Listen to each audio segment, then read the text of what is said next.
ముందుగా అందరికి నమస్కారం. నేను మీరాజ్. ఆంధ్రప్రదేశ్కు సంబంధించి అసెంబ్లీ సాక్షిగా చంద్రబాబు నాయుడు గారు ఎవరైతే ఉన్నారో ఇప్పుడు ఎన్డీఏ కూటమి అభ్యర్థిగా ముఖ్యమంత్రి వర్యులు ఆయన వైసీపీ హయాంలో చేసినటువంటి అప్పుల చట్టాన్ని బహిర్గతం చేశారా అంటే అవును అనే సమాధానం వస్తుంది. ఎందుకంటే 2014 నుంచి 2019 వరకు సుమారుగా మేము 16 లక్షల కోట్ల ఎంఓయూలు అయితే తీసుకోవడం జరిగింది. వీటితో పాటుగా పెట్టుబడులతో పాటుగా కొత్త కంపెనీలు వచ్చాయి, ఇన్వెస్టర్లు వచ్చారు. వారందరికీ ఒక ఆశాజ్యోతిగా ఆంధ్రప్రదేశ్ అనేది కనబడింది.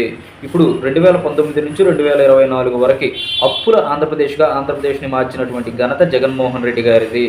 ఆయన సుల్తాన్ పరిపాలనతో ఆయన రాజారెడ్డి రాజ్యాంగాన్ని అనుసరించి ఆంధ్రప్రదేశ్ ఏదైతే ఉందో ఆంధ్రప్రదేశ్లో ఎలాంటి అభివృద్ధి అనేది జరగకుండా చేశారు జగన్మోహన్ రెడ్డి గారు అని చెప్పి చంద్రబాబు నాయుడు గారు చెప్పడం అయితే జరిగింది.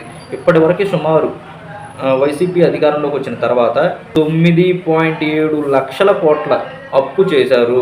అది సంక్షేమ పథకాల కోసం మాత్రమే. ఎలాంటి అభివృద్ధి అనేది జరగలేదు. ఎక్కడ కూడా రోడ్లు వేయలేదు, లేకపోతే వేరే కంపెనీలు తీసుకురాలేదు, ఇన్వెస్టర్లు ఎంఓయూలు ఎక్కడ కనబట్టలేదు.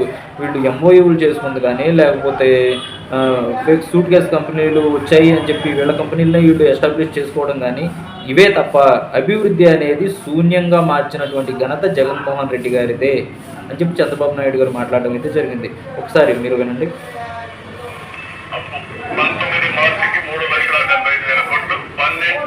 అది అంటే 2019కి ముందు అంటే 2014 నుంచి 2019 వరకు టీడీపీ అనేది అధికారంలో ఉన్నప్పుడు అప్పుడు మనది విడిపోయినటువంటి రాష్ట్రం. అప్పుడే మనకి ఎక్కువ అప్పు ఉండాలి.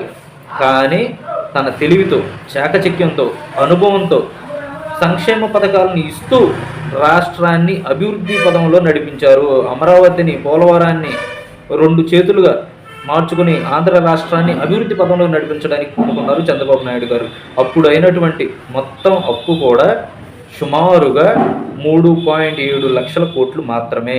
అంటే 2014 నుంచి 2019 వరకు చంద్రబాబు నాయుడు గారు ముఖ్యమంత్రిగా ఉన్నప్పుడు అయినటువంటి మొత్తం అప్పు కూడా 3.7 లక్షల కోట్లు.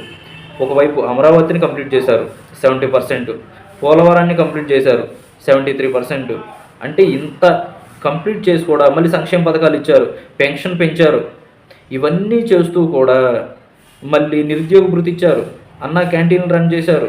ఇవన్నీ చేస్తూ జగన్మోహన్ రెడ్డి గారి కన్నా మెరుగైన పాలన అందించడంలో, అప్పులు తక్కువ తీసుకురావడంలో, ఆంధ్రప్రదేశ్ని అభివృద్ధి పదంలో నడిపించడంలో చంద్రబాబు నాయుడు గారి యొక్క అనుభవం అనేది ఉపయోగపడింది అనే మనం చెప్పుకోవాలి. 2019 నుంచి 2024 వరకు 2019లో జగన్మోహన్ రెడ్డి గారు అధికారంలోకి వచ్చారు. అక్కడ నుంచి 2024 వరకు 5 సంవత్సరాల్లో కూడా సుమారుగా జగన్మోహన్ రెడ్డి గారు ఇప్పటివరకు అంచనాల ప్రకారం తెలిసినవి వరకు, తెలియని ఇంకెంత ఉన్నాయో అది రావాలి చిట్ట. ఇప్పటి వరకు ఎంత ఉన్నాయంటే 9.74 లక్షల కోట్లు. అంటే సుమారుగా 6.5 లక్షల కోట్ల మేర జగన్మోహన్ రెడ్డి గారు అధికారంలోకి వచ్చిన తర్వాత ఓన్లీ సంక్షేమ పథకాలే, అభివృద్ధి అనేది లేదు. అమరావతి ఆగిపోయింది. నెక్స్ట్ 3 రాజధానులు అని చెప్పారు, ఒక రాజధాని కూడా కట్టలేదు. అమరావతి ఒక రాజధాని కూడా కంప్లీట్ చేయలేకపోయారు. నెక్స్ట్ పోలవరం 73% పనులు పూర్తయిపోయినటువంటి పోలవరాన్ని 2021 అన్నారు, 22 అన్నారు, 23 అన్నారు, 24లో మేము కట్టలేము అని అంబటి చెప్పేసేశారు. అంటే ఇప్పుడు ఆంధ్రప్రదేశ్లో అమరావతి రాజధాని లేదు, పోలవరంలో ₹1 నిధులు పెట్టలేదు, రివర్స్ టెండరింగ్ అని చెప్పారు, పోలవరాన్ని సర్వనాశనం చేశారు. దీనిలో సంక్షేమ పథకాలతో మేము ప్రజలకు డబ్బులు ఇస్తున్నామే తప్ప వేరే ఏ ఒక్కటి కూడా ఆంధ్రప్రదేశ్లో జగన్మోహన్ రెడ్డి గారు అధికారంలోకి వచ్చిన తర్వాత చేసిన దాఖలాలు అయితే లేవు. ఇప్పుడు దీని గురించి చంద్రబాబు నాయుడు గారు ఇంత అప్పు చేశారు, మేము ఉన్నప్పుడు ఇంత తప్పు అయింది, మా హయాంలో ఇవన్నీ నిర్మించాం, ఇక్కడి నుంచి ఇక్కడ వరకే అంటే సుమారుగా 6.5 లక్షల కోట్లు ఏం చేశారు, అభివృద్ధి పథకాలు మాత్రమే డిపెండ్ అయ్యారు. ఇంకా మరి ఇంత అభివృద్ధి పథకాలకు ఎంత ఖర్చు అయిందా, ఇంకా అభివృద్ధి అంటున్నారు, మీరు ఎక్కడ చేశారు చూపించండి అనే రీతిగా మాట్లాడడం జరిగింది.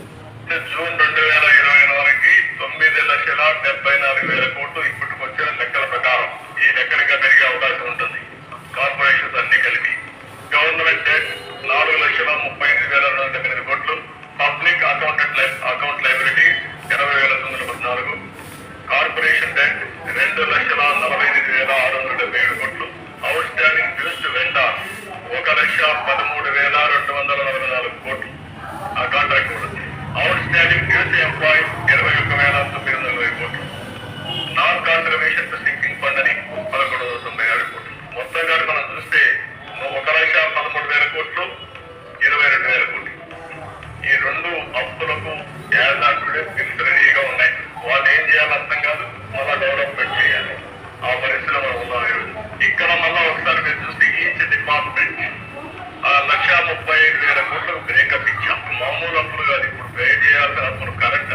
అది అర్థమైంది కదా. అంటే జగన్మోహన్ రెడ్డి గారు అధికారంలోకి వచ్చిన దగ్గర నుంచి కూడా అప్పుల మీదే తన దృష్టి పెట్టారు.